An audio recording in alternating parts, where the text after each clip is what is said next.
वो व्यक्ति एक एक रुपया मेहनत से कमाता है ना, वो व्यक्ति जानता है और वो बहुत सोच समझ कर ही खर्चा करता है, ऐसे ही नहीं खर्चा करता वो। उनको कभी कभी हम लोग बोलते हैं कंजूस। तो कंजूस कभी कभी कंजूस इसीलिए भी होते हैं क्योंकि वो जानते हैं कि पैसा इतना आसान से नहीं मिलता है, उसके लिए मेहनत करनी पड़ती है और दिन रात शायद उस आदमी ने मेहनत किया हो। और जब उसको बोला गया कि इसको झट से सबको बांट दो, मुश्किल हो गया उसके लिए। अरे भाई, जिसको मैंने इतना दिन लगाया कमाने के लिए, इतना साल लगाया कमाने के लिए, गुरुजी बोल रहे हैं सब बांट दो, ये तो नहीं हो सकता। और वो वापस लौट के चला जाता है। यहां पर मैं आपको दो किस्म के इंसान को आपके सामने खड़ा कर रहा हूं। एक जक्कयस, दूसरा ये धनी आदमी। जक्कयस गलत था, पापी था, लोगों को धोखा देने वाला था, गलत काम से उसने पैसा कमाया था, चुंगी लेने वाला था। तुरंत उसने फैसला किया कि हाँ, मैं गलत हूं, मैं पापी हूं, मैंने गलत ढंग से पैसा कमाया है, मैं वापस कर दूंगा, साथ में आधा संपत्ति भी दान कर दूंगा। लेकिन ये दूसरा जो आदमी था, ये भी बहुत धनी था, ओके। लेकिन इसने क्या किया? निराश होकर चला गया, यह फैसला नहीं कर पाया, इसने यीशु को अपना जीवन नहीं दिया। तो आप इनमें से कौन है? आप इनमें से कौन है? हमें परमेश्वर के सामने ईमानदार होना है, उसे धोखा नहीं देना है। भले ही हम अपने पड़ोसी को धोखा दे सकते हैं, भले ही हम अपने बच्चों को धोखा दे सकते हैं, भले ही हम अपने पति को धोखा दे सकते हैं, अपने पत्नी से बात को छुपा कर रख सकते हैं, लेकिन परमेश्वर से हम कुछ भी नहीं छुपा सकते हैं। Hallelujah, hallelujah. तो इसीलिए परमेश्वर के पास हमें कैसा मन लेकर आना होगा? नया जीवन को अगर हमें पाना है, नई रास्तों को अगर हमें अपनाना है, जक्कयस की तरह सिंपल होना होगा।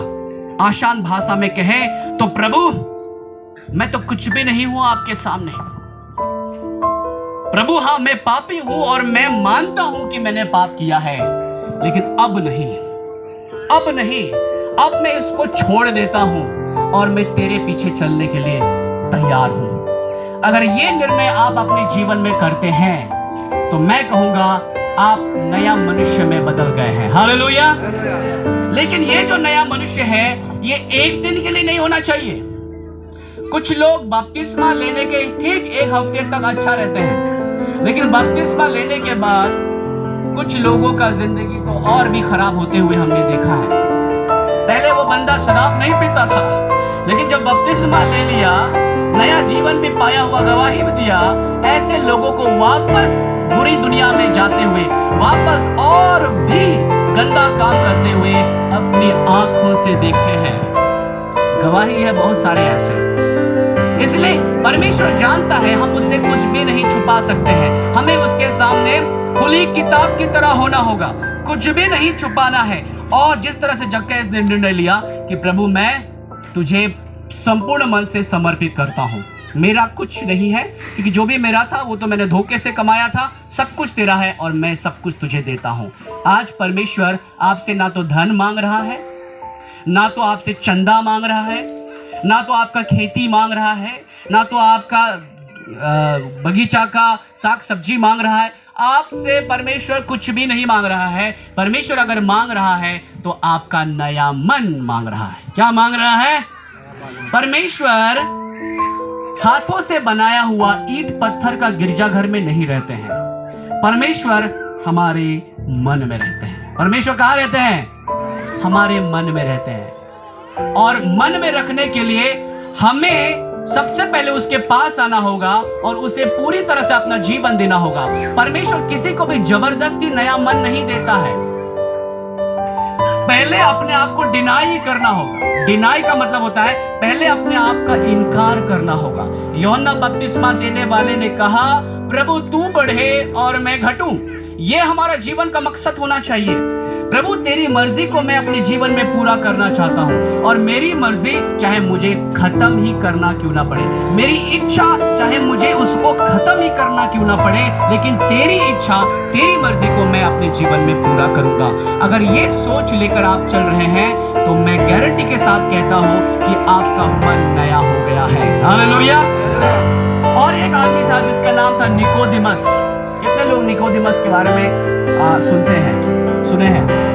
निकोदिमस बाइबल में एक व्यक्ति था जो फरीसी था। पता है सबसे ज्यादा विरोध करने वाला यीशु मसीह का अगर कोई था तो वो फरीसी और सदूसी सब थे। ये फरीसी और सदूसी कौन थे? ये भी उस जमाने के क्रिश्चियन थे। ओके, इन्हें ये बाइबल स्कॉलर, बाइबल टीचर इनको कहा जाता है, लेकिन ये यीशु मसीह के साथ इत्तेफाक नहीं रखते थे। यानी यीशु मसीह के बातों को वो ध्यान नहीं देते थे, उनका वो आदर नहीं करते थे, वो मानते नहीं थे कि यीशु मसीह परमेश्वर का बेटा है जो स्वर्ग से भेजा गया है। वो तो समझते थे कि अरे यीशु मसीह तो बढ़ई का बेटा है, कारपेंटर का बेटा है, इसको तो हम जानते हैं, ये तो हमारा ही गांव का है, ये कैसे हो सकता है यीशु मसीह, ये कैसे हो सकता है चुना हुआ व्यक्ति। तो उस पर बिल्कुल विश्वास नहीं करते थे और जो भी बोलता था वो उसका मजाक उड़ाते थे। उनमें से सबसे ज्यादा यही फरीसी लोग थे। लेकिन उन फरीसियों में एक फरीसी था जो थोड़ा समझदार था, जिसका नाम था निकोदिमस। और ये फरीसी यीशु मसीह से मिलने के लिए जाता है। हम लोगों से मिलने के लिए कब जाते हैं? दिन में या रात में? बोलिए। दिन में जाते हैं। रात में क्यों नहीं जाते हैं? क्योंकि रात में सब लोग सो जाता है कि नहीं? हम मेहमान करने के लिए रात के 12 बजे जाते हैं क्या? उठाते हैं, अरे भैया उठो, हम लोग मेहमान आए हैं। अरे ये कैसा मेहमान आए, बिना बताए रात के 12 बजे आ रहे हो? उसके साथ हमारा कुछ झगड़ा भी हो सकता है। हम लोग जब भी लोगों के घर में जाते हैं, लोगों से मिलने के लिए जाते हैं, हम दिन में जाते हैं या फिर पहले ही बोल देते भैया हम आ रहे हैं फोन से। आजकल का जमाना तो फोन का हो गया। लेकिन यहां पर ये निकोदिमस जो था उसने बताया नहीं कि हम आ रहे हैं, बिना बताए चुपके से दिन में भी नहीं रात में यीशु मसीह से मिलने के लिए पहुंच गया। और देखिए यीशु मसीह का जो स्वभाव है, मैं आपको खूबसूरत ढंग से समझाना चाहता हूं।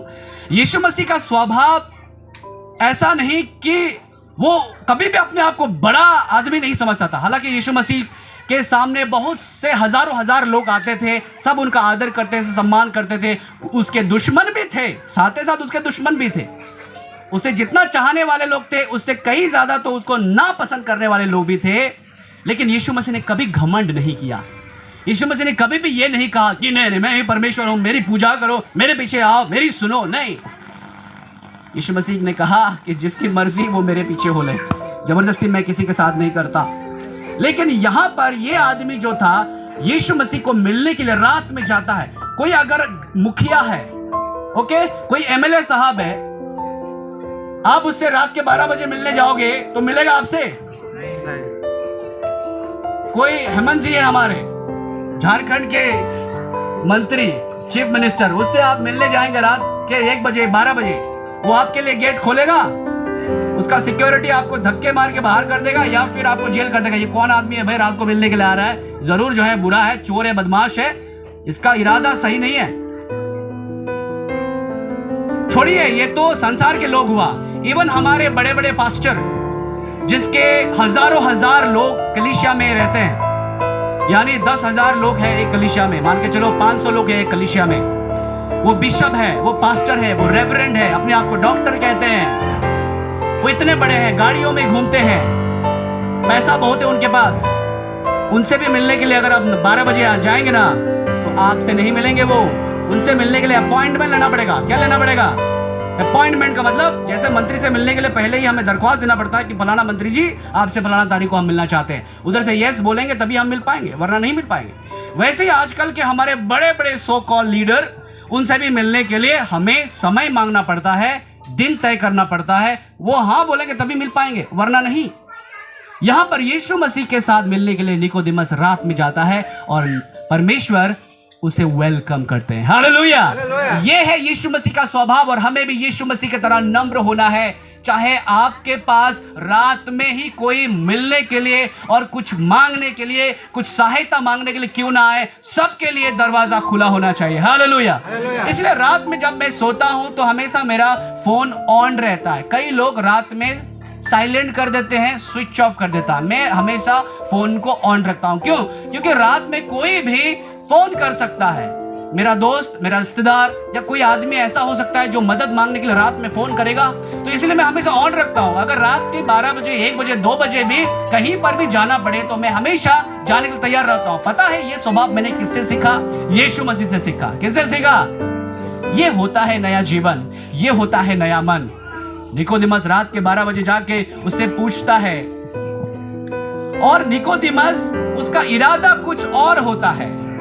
वो नया जीवन पाने के लिए नहीं जाता है यीशु मसीह के पास, वो कुछ सवाल लेकर जाता है, कुछ पूछना चाहता है।